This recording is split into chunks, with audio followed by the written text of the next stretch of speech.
Hello students, हम लोग personality 2.3 पे और क्वेश्चन नंबर है 8। क्या कर रहा है, यदि किसी बहुपद के शून्यक यहाँ पे दिया हुआ है, देखिए -2, 1 और 4 हो तो निम्नलिखित को ज्ञात करें। तो शून्यक यहाँ पे दिए हैं, तो यानी कि एक को हम लोग अल्फा ले लेते हैं, एक को बीटा ले लेते हैं और एक को गामा ले लेते हैं। ठीक है, ये हम लोग ऐसा सपोज कर लेते हैं। देखिए फर्स्ट में दिया हुआ है कि शून्यकों का योग यानी alpha plus beta plus gamma -2 + 1 + 4, तो ये 3 आ जाएगा। फिर उसके बाद क्या कह रहा है, दूसरे में कह रहा है कि दो दो करके शून्यकों के गुणनफलों का योग। ठीक है, तो ये आ जाएगा, देखिए -2 × 1 + 1 × 4 और प्लस में 4 गुना में -2। ठीक है, तो यहाँ हो जाएगा -2 +4 -8, यानी कि ये आ जाएगा -6। फिर तीसरे में कह रहा है शून्यकों का गुणनफल यानी अल्फा बीटा इंटू गामा -2 × 1 गुना में 4, ये -8 आ जाएगा। समझ गए। क्वेश्चन नंबर 9 देखिए क्या कह रहा है कि एक त्रिघात बहुपद दिया हुआ है, इसके शून्यकों का योगफल दो दो करके शून्यकों के एक साथ लेकर उनके गुणनफलों का योगफल और शून्यकों का गुणनफल ज्ञात कीजिए। तो हम लोग यहाँ पर मान लेते हैं कि हमारे पास जो त्रिघात बहुपद दिया है x³ - 6x² - x + 30 के शून्यक अल्फा बीटा तथा गामा है, ऐसा हम लोग यहाँ पे मान लेते हैं। तो यहाँ पे हमें क्या करना है, शून्यकों का योगफल।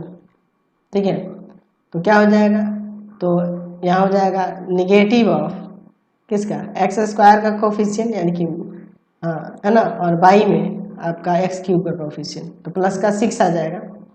ठीक है, अच्छा फिर इसके बाद यहाँ पर हम लोग ले लेते हैं दो दो करके शून्यकों के गुणनफलों का योग, तो ये c/a होता है, यानी क्या हो जाएगा -1 और बाई में 1 -1 और शून्यकों का गुणनफल तो -d/a यानी कि कांस्टेंट और बाई में x का कोफिशिएंट -30। चलते हैं नेक्स्ट क्वेश्चन। क्वेश्चन नंबर 10 देखिए, एक त्रिघात बहुपद दिया है, इसके शून्यकों का योगफल दो दो करके शून्यकों को एक साथ लेकर उनके गुणनफलों का योगफल और शून्यकों का गुणनफल ज्ञात करने के लिए कह रहा है। तो हम लोग मान लेते हैं कि माना बहुपद x³ - 3x² - 6x + 88 के शून्यक अल्फा बीटा तथा गामा है। तो क्या कह रहा है, शून्यकों का योग, तो ये किसके इक्वल होगा, निगेटिव ऑफ x² का कोफिशिएंट बाई में x³ का कोफिशिएंट प्लस का 3 आ जाएगा। शून्यकों का दो दो करके गुणनफलों का योग माइनस क्या हो जाएगा 6 और बाई में होगा c/a होता है ना जी, चलिए -6।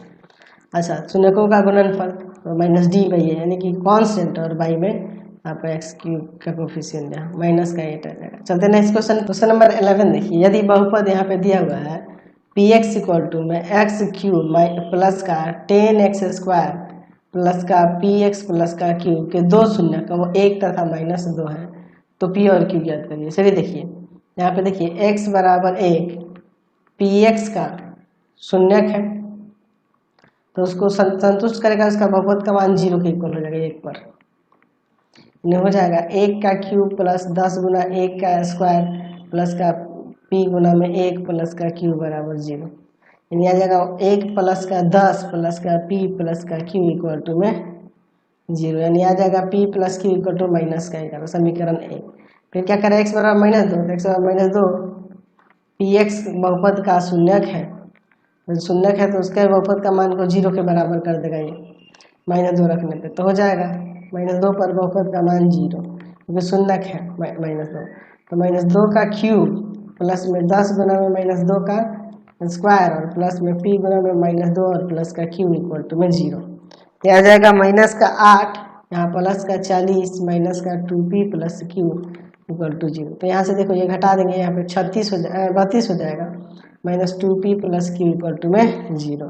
यहाँ से आ जाएगा आपका कितना, -2p प्लस q = में -32, समीकरण 2। अब इन दोनों समीकरणों से समीकरण 1 तथा 2 से, ठीक है, तो आ जाएगा p प्लस q बराबर में -11 और -2p प्लस q बराबर में -32। अब यहाँ साइन चेंज कर देते हैं, जहाँ देखिए प्लस माइनस प्लस ये कट जाएगा, यहाँ पे आ जाएगा 3p = में इन दोनों को जोड़ देंगे तो यहाँ पे हो जाएगा आपका, तो ये प्लस में है और ये माइनस में है ना, देख लो ये प्लस में है और ये माइनस में, तो यानी घट ही जाएगा, 21 हो जाएगा, है ना जी।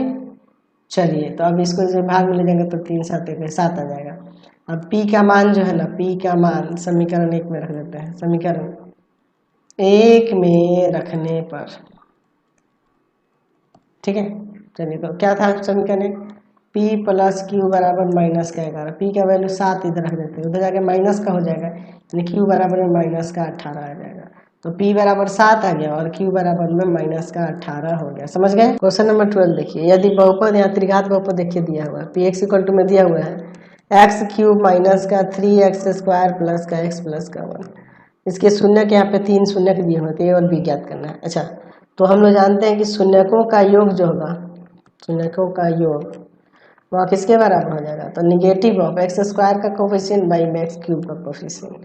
तो शून्यकों का योग यानी a माइनस बी ए और a plus B equal to में प्लस का 3। यहाँ देखिए b से b हटा देंगे, 3a इक्वल टू में 3 जगह भाग में a का वैल्यू 1 आ जाएगा। a का वैल्यू 1 आ गया। अब b क्या निकालना है, तो एक काम कर देते हैं, अब हम लोग यहाँ पे ले लेते हैं शून्यकों का गुणनफल।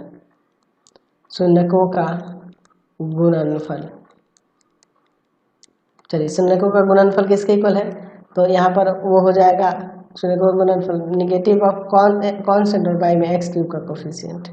चलिए तो इसके लिए हम लोग देखिए शून्यकों का गुणनफल यानी a माइनस बी इंटू में a plus B equal to में माइनस का 1। अब इसके बाद इसे सॉल्व करते हैं। a का वैल्यू है 1, 1 माइनस बी इंटू में 1 प्लस बी इक्वल टू में माइनस का 1। ये तो 1 से कोई फर्क नहीं पड़ेगा, यहाँ आ जाएगा 1 का square minus B square equal to 1। ठीक है, तो ये 1 और इसका लाएंगे इधर, ये माइनस 1 है इधर इक्वल में, इसको इधर लाएंगे तो प्लस का 1 हो जाएगा और इक्वल टू में बी स्क्वायर, यानी बी स्क्वायर इक्वल टू में 2, यानी b आ जाएगा प्लस माइनस रूट अंडर 2। तो देयरफॉर a का वैल्यू आ गया 1 और b का वैल्यू आ गया प्लस माइनस रूट अंडर 2। समझ गए। क्वेश्चन नंबर 13 देखिए, h एक इस मान के लिए बहुपद इसका एक शून्यक 4 होगा। देखिए बहुपद एफ एक्स इक्वल टू में दिया हुआ है एक्स स्क्वायर प्लस का एच एक्स प्लस का 4, है ना। कह रहा है कि x बराबर 4 जो है ना बहुपद एफ एक्स का शून्यक है, का शून्यक है। जब इसका शून्यक है इसका मतलब ये हुआ ना कि इसमें अगर हम लोग 4 रखेंगे तो बहुपद का मान 0 के बराबर हो जाएगा। तो 4 का स्क्वायर प्लस h इंटू में 4 प्लस का 4 इक्वल टू में 0। तो 16 प्लस का 4h प्लस का 4 इक्वल टू में 0, 4h प्लस का 20 इक्वल टू में 0। यहाँ पे 4h इक्वल टू में माइनस का 20, ये जाएगा भाग में, तो h इक्वल टू माइनस 20 बट्टा में 4 कट जाएगा 5। h का वैल्यू यहाँ से माइनस का 5 आ जाएगा। समझ गए। नेक्स्ट क्वेश्चन देखिए 14 नंबर, यदि बहुपद कह रहा है कि बहुपद यह त्रिघात बहुपद, इसके शून्यकों को याद कीजिए जबकि इसके 2 शून्यकों का गुणनफल 12 है। ठीक है, तो हम लोग मान लेते हैं कि माना त्रिघात बहुपद के शून्यक अल्फा बीटा तथा गामा है। ठीक है, अल्फा बीटा गामा है, तो मान लेते हैं कि 2 गो का यहाँ पे गुणन दिया हुआ है 12 दिया हुआ है। ठीक है, और हमारे पास देखिए बहुपद क्या दिया है एफ एक्स इक्वल टू में एक्स क्यूब माइनस का 5x स्क्वायर माइनस का 2x प्लस का 24। तो हम लोग एक काम कर सकते हैं, यहाँ पर हम लोग शून्यकों का गुणनफल इक्वल टू में लिख सकते हैं ना, कितना, देखिए क्या हो जाएगा, तो माइनस का कांस्टेंट और बाई में एक्स क्यूब का कोफिशिएंट। चलिए अब हम लोग अल्फा इंटू बीटा का 12 और इंटू में गामा इक्वल टू माइनस का 24 सीधे जाएंगे भाग में, तो गामा का वैल्यू माइनस का 2 हो जाएगा। अब इसके बाद देखिए, अब ठीक है, अब हम लोग लेते हैं alpha plus beta plus gamma, जो कि हो जाएगा माइनस ऑफ एक्स स्क्वायर का कोफिशिएंट बाई में एक्स क्यूब का कोफिशिएंट।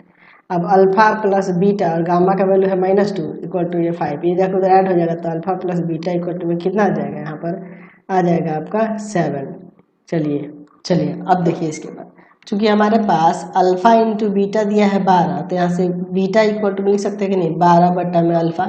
अब देखिए इसके बाद, ठीक है, इसको समीकरण 1 ले लेते हैं और इसको समीकरण 2 लेते हैं। समीकरण 1 में बीटा का मान रखने पर, ठीक है, क्या हो जाएगा, यहाँ पे अल्फा प्लस बीटा का जगह पे क्या आ जाएगा 12 बट्टा में अल्फा इक्वल टू में 7।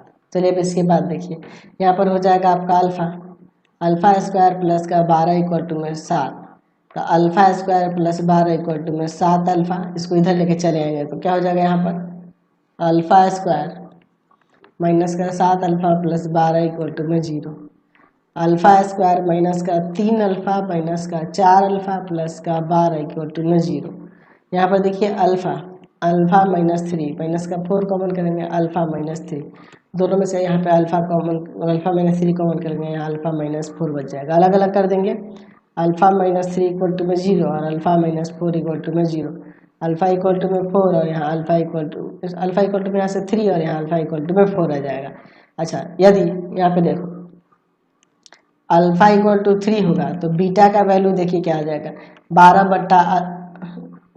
बट्टा अल्फा हो जाए 12 बट्टा में क्या हो जाएगा अल्फा, तो अल्फा यानी कि 4 आ जाएगा। ठीक है, और अगर यदि हम लोग अल्फा का वैल्यू 4 लेते हैं तो बीटा का वैल्यू 12 बट्टा में 4 यहाँ 3 आ जाएगा। ठीक है, चलिए तो यहाँ पर एक काम कर सकते हैं, यहाँ पर हम लोग काम कर सकते हैं, लिख सकते हैं, इसलिए इसलिए जो 3 शून्यक होंगे, शून्यक जो होंगे, जो हमें शून्यक निकाले थे वह 3 4 और एक ऊपर माइनस कर 2 निकाले थे, वो है ना जी, 3 वो हो गए, यही शून्यक। तो यही क्वेश्चन थे आपके। इस वीडियो को यहीं पे एंड कर देते हैं।